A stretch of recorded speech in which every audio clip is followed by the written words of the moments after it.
Hello student, I am Manoj Rajput. आगे continue करने जा रहे हैं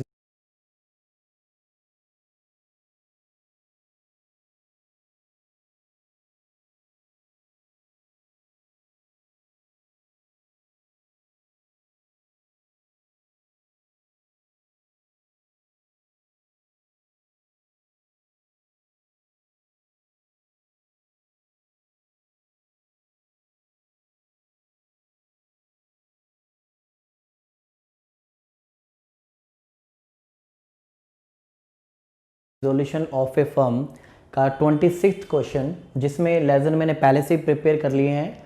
first is realisation account, second is partner capital account and third is cash and bank account. Okay, तो ये question important है, एग्जाम में कई बार आ भी चुका है, तो उसको वेटेज हम इंपॉर्टेंट दे रहे हैं। तो सबसे पहले क्वेश्चन को स्टार्ट करते हैं। PQR पार्टनर है, साइड में लिख लेते हैं। PQR 3 पार्टनर है जिसमें रेशियो है 5:3:2, राइट। ये हमने अपने लिए लिख लिया कि प्रॉफिट इसमें डिस्ट्रीब्यूट होगा। इसके बाद कहता है they agree to dissolve their partnership firm on 31 March 2020। 2020 March को जो है फर्म जो है क्लोज हो रही है। P was deputed to realise the assets and liability. P को डिप्यूट किया गया है, डिप्यूट मतलब रखा गया है कि भाई तू असेट्स और लायबिलिटीज़ को सेल करेगा, यानी बेचेगा, यानी हिसाब किताब देखेगा। और he was paid 1000 was as commission for his service. इस सर्विस के लिए इसको 1000 रुपीज़ दिए जाएंगे। और स्पेशली इस क्वेश्चन में क्या होता है कि स्टूडेंट ये ऊपर वाली लाइन पढ़ते ही नहीं है, नीचे एडजस्टमेंट पे जाते हैं और क्वेश्चंस को रीड करना चालू कर देते हैं, और ये 1000 वाली जो एडजस्टमेंट है ये भूल जाते हैं। तो फिर दोबारा से मैं आपको क्वेश्चन बता देता हूँ। PQR 3 पार्टनर्स हैं जिसमें 5:3:2 रेशियो है। P एक पार्टनर है जिसको डिप्यूट किया गया कि तू सारी एसेट्स और लायबिलिटी को देखेगा, सेल करेगा, पे करेगा, और इस चीज़ के लिए उसको 1000 कमीशन भी दिया गया। तो और बाकी एडजस्टमेंट देखते हैं बाद में। Financial position of the firm was जो भी है आपको दी हुई है। क्वेश्चन में आप कैपिटल देखेंगे तो 37,550 जो है P का अमाउंट है, और Q का अमाउंट है 15,000, और R का जो अमाउंट है वो है 8,000। ओके, तो इस तरीके से आपका ये दिया हुआ है। ये P और Q का बैलेंस है, और ये आपका R का है, राइट। तो R का जो है एसेट साइड में दिया होगा तो आपको इस साइड लिखना होता है। लायबिलिटी साइड वाले जो फिगर्स है वो यहाँ पे लिखने होते हैं आपको क्रेडिट साइड में। जो असेट साइड में पार्टनर्स का जो अमाउंट दिया होता है वो डेबिट साइड में शो करना होता है पार्टनर्स कैपिटल अकाउंट के। आप इस चीज का ध्यान रखें, फर्स्ट क्वेश्चन में ऐसा आया हुआ है। लायबिलिटी साइड वाले फिगर्स आप क्रेडिट साइड में लिखोगे, असेट्स वाला फिगर आप इधर लिखोगे। हेडिंग वही होगी, टू बैलेंस BD या बाय बैलेंस BD। इसके बाद देखते हैं कोई ऐसा आइटम जो कि डिस्ट्रीब्यूट करने वाला तो नहीं है, ऐसा कोई भी आइटम नहीं है। बाकी काम करते हैं, कैश एंड बैंक का बैलेंस डालते हैं। कैश का बैलेंस है 5600। इसके बाद असेट्स को ट्रांसफर करते हैं। असेट्स आपके पास है स्टॉक, इन्वेस्टमेंट, डेटर और प्लांट एंड मशीनरी। स्टॉक है 5500, इन्वेस्टमेंट है 15,000, डेटर है 7100, और प्लांट एंड मशीनरी है 30,000। लायबिलिटीज में है क्रेडिटर,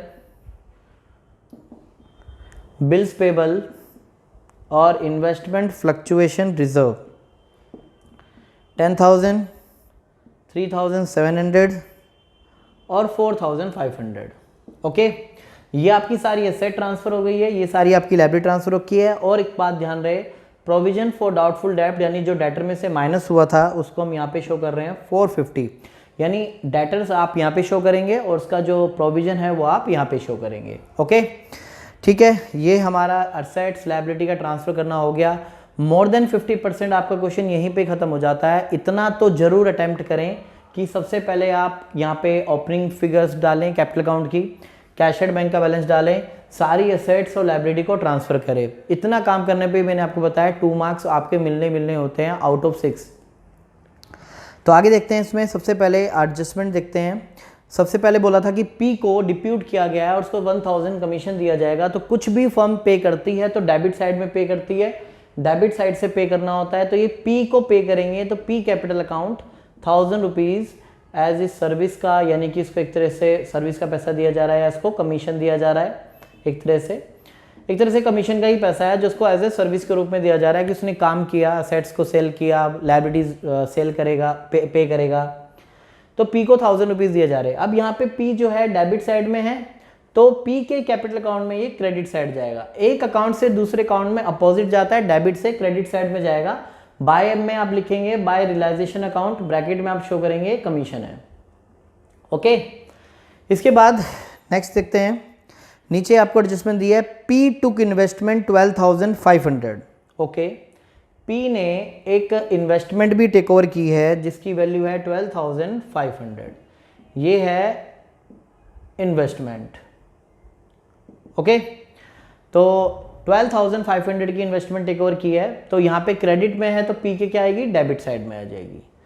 टू रियलाइजेशन अकाउंट, यहाँ लिखते हैं कि किस अकाउंट से फिगर आए, रियलाइजेशन अकाउंट किस चीज़ का है, ये भी आप शो कर सकते हैं इन्वेस्टमेंट है, ना भी लिखें, सीधा ये क्रेडिट से डेबिट में, डेबिट वाला क्रेडिट में अमाउंट।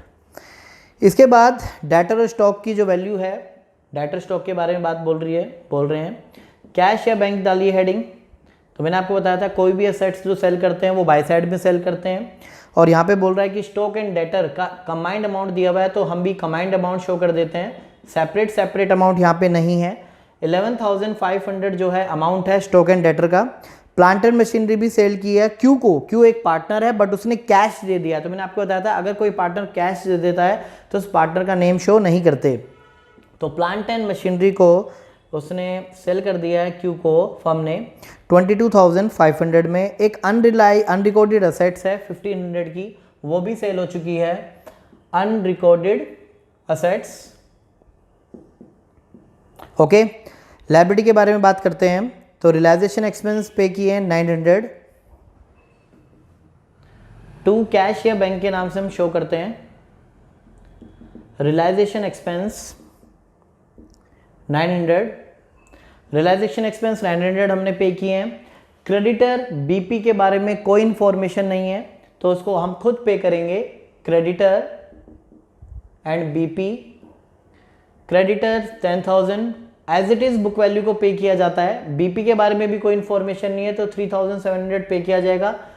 रिजर्व पे नहीं किए जाते, इन्वेस्टमेंट फ्लक्चुएशन रिजर्व ये यहाँ पर नहीं डिस्ट्रीब्यूट होता, उसको ध्यान रखें। ये इन्वेस्टमेंट फ्लक्चुएशन रिजर्व लायबिलिटी में ट्रांसफर होता है बट पे नहीं होता, रिजर्व आपका पैसा होता है बट वो पे नहीं करते, इस बात का ध्यान रखें। और ओनली एक ही फंड पे होता है, एम्प्लॉय प्रोविडेंट फंड अगर क्वेश्चन के अंदर होता है तो उसको पे करते हैं, अदरवाइज कोई फंड कोई रिजर्व पे नहीं करते, राइट। ये डाउटफुल डेप्ट है, प्रोविजन फॉर डाउटफुल डेप्ट नहीं पे करेंगे, ना ही रिजर्व पे करेंगे। दो जिस चीज़ों पे मैंने क्रॉस लगाया वो पे नहीं होता, अदरवाइज जो भी और अदर लायबिलिटीज़ हैं उनको आप इधर डेबिट साइड में क्या है पे करेंगे। तो इस तरह से जो है हमारे ये लायबिलिटीज़ हमने सारी पे कर दी है, एसेट्स भी हमारी हो चुकी है। बस इसका हम टोटलिंग कर देते हैं, 900, 10,000, 3,700, टोटल इज 14,600। लाइब्रेरीज का टोटल कर देते हैं 11,500, सॉरी असेट्स का टोटल कर देते हैं जो भी सेल की है 11,500, 22,500 और 1,500, तो ये टोटल अमाउंट आपका हुआ 35,500। ये आपने 14,600 है, बैंक लिखा है, बैंक की हेडिंग देखिए कैश बैंक है और आपके पास ये रहा कैश बैंक, तो डेटा जो है क्रॉस जाएगा। 14,600 डेबिट में है तो यहाँ पे क्रेडिट में जाएगा और आप लिखेंगे बाय रियलाइजेशन अकाउंट और आप यहाँ पे ब्रैकेट में शो करेंगे लायबिलिटीज पे किया आपने, और 35,500 जो है आपके सेट्स को सेल करने से आया है टू रियलाइजेशन अकाउंट और यहाँ पे आप ब्रैकेट में शो करेंगे असेट्स सोल्ड। ओके, या असेट्स रियलाइज वर्ड भी यूज कर सकते हैं। अब ये आपका अकाउंट है, अब इसको हम क्लोज करने जा रहे हैं। तो सबसे पहले आपका 5,500 प्लस 15,000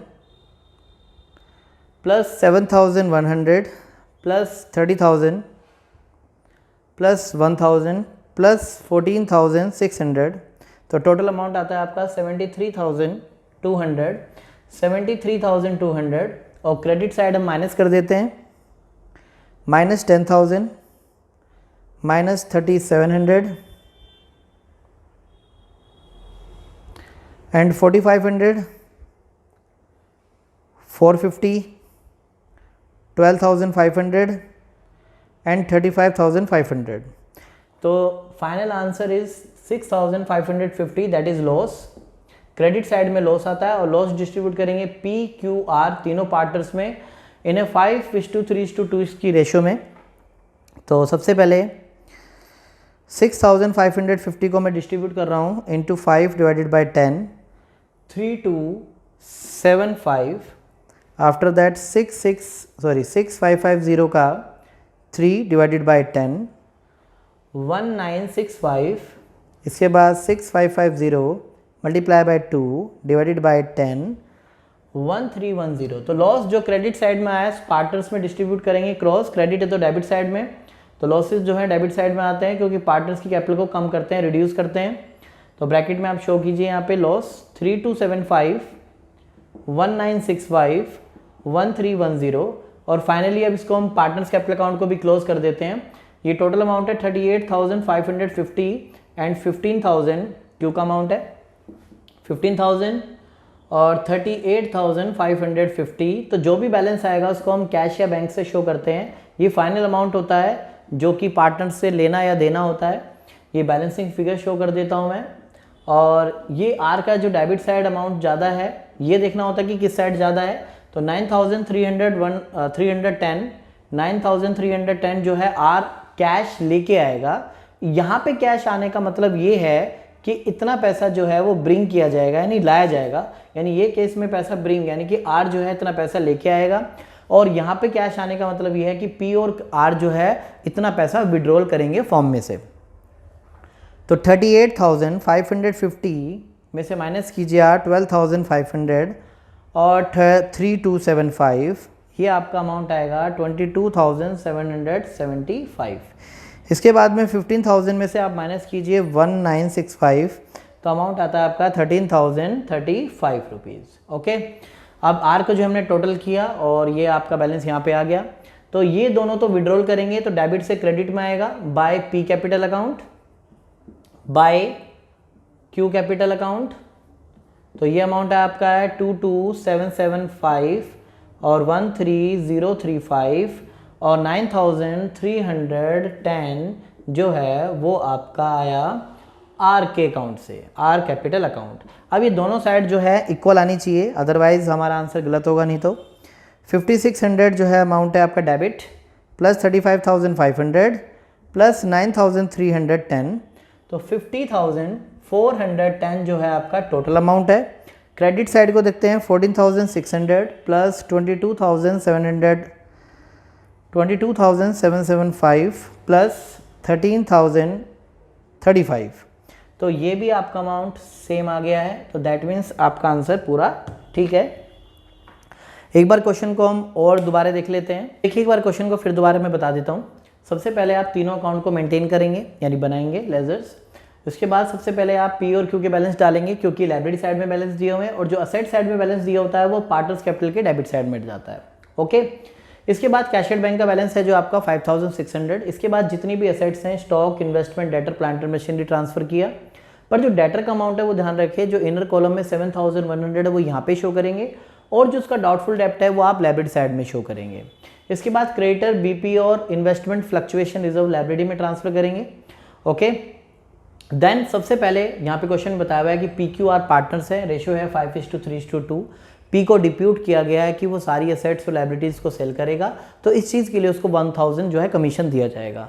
तो जो भी पे किया जाता है फर्म जिसको भी पे करती है वो रियलाइजेशन के डेबिट साइड में पे करती है, तो पी को 1,000 रुपीज़ दिए जाएंगे। तो पी के क्रेडिट डेबिट साइड में यहाँ पर है रियलाइजेशन के, तो पी के क्रेडिट साइड में आएगा 1,000 रुपीज़, हमने यहाँ पे शो कर दिया। इसके बाद पी ने इन्वेस्टमेंट टेक ओवर की है, तो इन्वेस्टमेंट जितने भी असेट्स होती है वो बाय साइड में शो करते हैं। तो इन्वेस्टमेंट शो करके 12,500 अमाउंट आ गया। ये क्रेडिट में है तो यहाँ पर क्या आएगा आपके डेबिट में आएगा आपका अमाउंट, ठीक है। इसके बाद कुछ असेट्स को बेचा गया है। स्टॉक एंड डेटर को 11,500 में सेल किया है।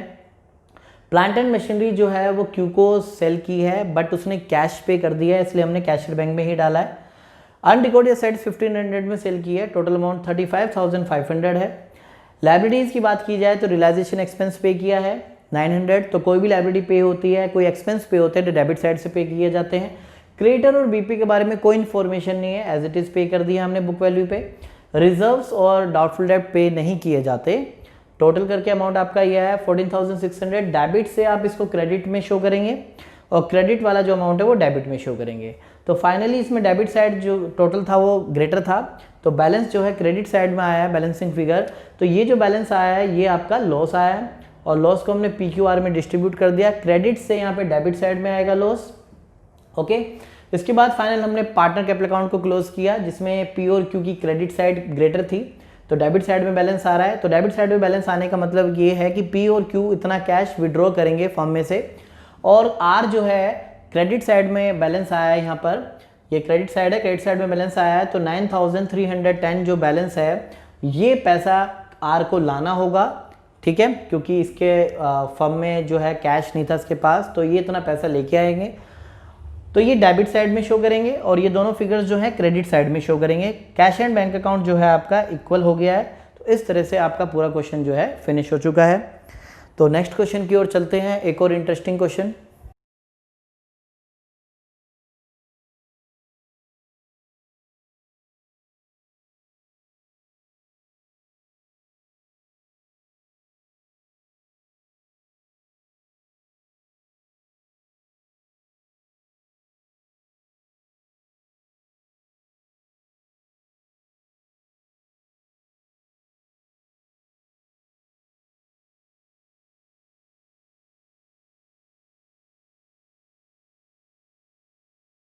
तो स्टूडेंट एक और क्वेश्चन कंटिन्यू करते हैं, जो कि क्वेश्चन नंबर 29 है। ये भी एग्जाम में क्वेश्चन आया हुआ है, तो इसको मैंने इंपॉर्टेंट लिख दिया है। क्वेश्चन नंबर 29 में सबसे पहले A और B C थी पार्टनर है, तो यहाँ पे शो कर देते हैं अपने रेफरेंस के लिए। 2:1 जो है रेशो है। ABC पार्टनर है जिनकी कैपिटल है 7,50,000, तो सबसे पहले कैपिटल को हम डालते हैं 3 लाख और 2,50,000। ओके, और कैशेड बैंक का जो बैलेंस देखेंगे वो आपका है 3 लाख, तो कैशेड का बैंक का बैलेंस हो गया। इसके बाद असेट्स में जाते हैं, तो डेटर का बैलेंस है, डेटर का बैलेंस हम डालेंगे 1,95,000, और जो उसमें से डाउटफुल डेब्ट माइनस हो रहा है वो हम यहाँ पे लायबिलिटी साइड में शो करेंगे 5,000, तो डेटर वाला अमाउंट यहाँ पे शो करेंगे, और जो उसके ऊपर प्रोविजन है डाउटफुल डेब्ट वो लायबिलिटी साइड में शो किया जाता है। After that stock and fix assets, stock is 3 lakh and fixed assets is 7,10,000।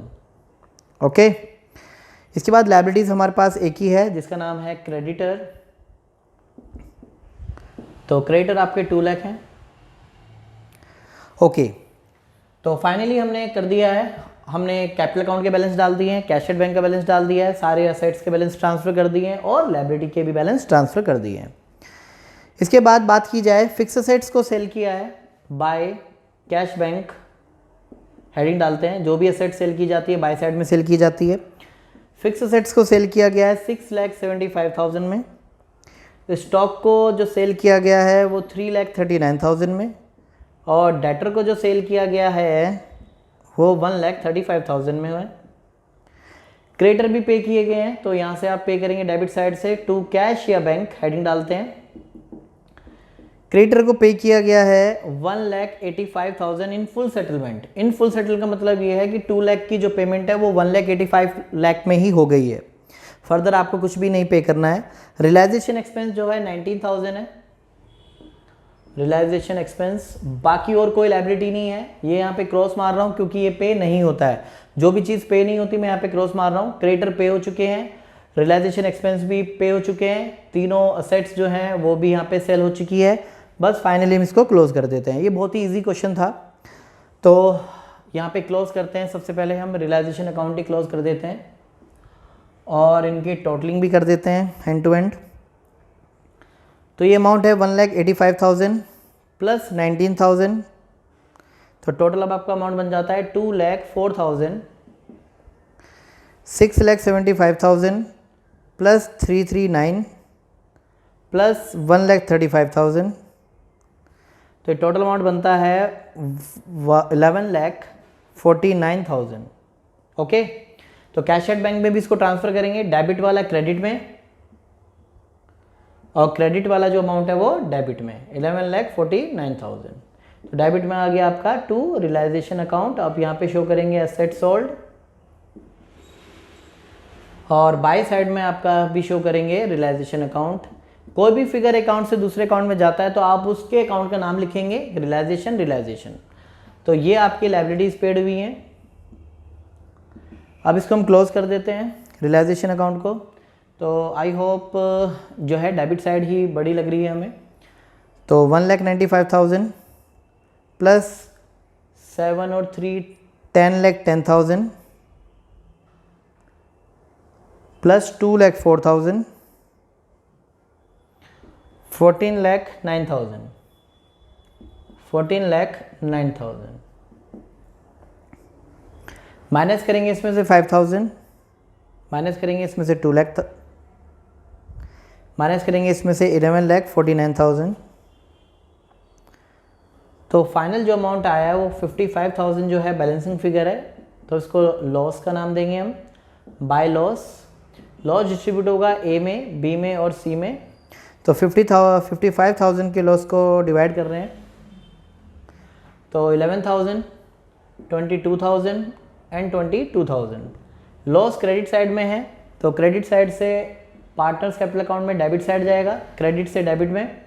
Realisation का लॉस 22,000 और 11,000। ओके, इनको हमने ट्रांसफ़र कर दिया है। इसके बाद इसको भी अकाउंट को क्लोज कर देते हैं। 7,50,000, 3,00,000, 2,50,000, 7,50,000, 3,00,000 एंड 2,50,000। तो 2,50,000 में से 11,000 माइनस कीजिए, 2,39,000। 3,00,000 में से 22,000 लेस करेंगे, 2,78,000 एंड 7,50,000 में से 22,000 लेस करेंगे तो 7,28,000। तो ये जो बैलेंस आएंगे उसको हम क्या नाम देंगे, कैश या बैंक। यानी ये इतना अमाउंट विड्रॉ करेंगे, डेबिट साइड से क्रेडिट साइड में जाएगा। बाय ए कैपिटल अकाउंट, ए को पेमेंट करनी है, फर्म करेगी ए को भी और बी को भी पे करेगी और फाइनल सी को भी पे करेगी। तो 7,28,000, 2,78,000, 2,39,000। तो दोनों साइड हमारी इक्वल आनी चाहिए। तो ये टोटल बन रहा है 14,49,000 और क्रेडिट साइड भी कर लेते हैं हम टोटलिंग। 2,04,000 plus 7,28,000, 2,78,000 and 2,39,000। तो अमाउंट हमारा बिल्कुल सेम आ रहा है। तो दैट मीन्स हमारा आंसर ठीक है और हमने एडजस्टमेंट भी ठीक की है। तो फाइनली एक बार और क्वेश्चन को हम देख लेते हैं। सबसे पहले पार्टनर्स के बैलेंस यहाँ पे ABC के कैपिटल के बैलेंस डाले, कैश एट बैंक डाला, डेटर स्टॉक और फिक्स एसेट्स के बैलेंस यहाँ एसेट्स में ट्रांसफ़र किए और डेटर के इनर वैल्यू यहाँ पे लिखी और जो डाउटफुल डेब्ट था वो लायबिलिटी में शो किया। क्रेडिटर यानी लायबिलिटी आपकी एक ही थी, क्रेडिटर। इसके बाद सारी जितनी भी एसेट्स हैं उनको सेल किया गया, फिक्स एसेट्स स्टॉक और डेटर को सेल किया गया और क्रेडिटर के 1,85,000 में फुल सेटलमेंट हुआ है और रियलाइजेशन एक्सपेंस 19,000 में पे हुए हैं। डाउटफुल डेब्ट को पे नहीं किया जाता। अब आप यहाँ पे टोटल करके माइनस करेंगे तो लॉस आपका आ चुका है 55,000। लॉस को डिस्ट्रीब्यूट करेंगे ABC में जो कि 2:2:1 है। लॉस को क्रेडिट से डेबिट में डिस्ट्रीब्यूट करेंगे और फाइनली इसको हम क्लोज कर देंगे। क्रेडिट साइड ग्रेटर है तो बैलेंस आपके डेबिट साइड में आ रहे हैं और ये डेबिट है तो यहाँ पे क्रेडिट हो जाएगा। कैश एट बैंक वाले फिगर क्रेडिट है, डेबिट से क्रेडिट में और क्रेडिट वाला जो अमाउंट है वो डेबिट में। इसके बाद दोनों को हम टोटलिंग करेंगे तो अमाउंट हमारा सेम आना चाहिए। तो इस तरह से हमारा ये क्वेश्चन भी कंप्लीट हो चुका है। एग्जाम में आया हुआ क्वेश्चन है ये भी। अगर आपको हमारी वीडियो अच्छी लगी हो तो लाइक करो, सब्सक्राइब करो। जय हिंद, जय भारत।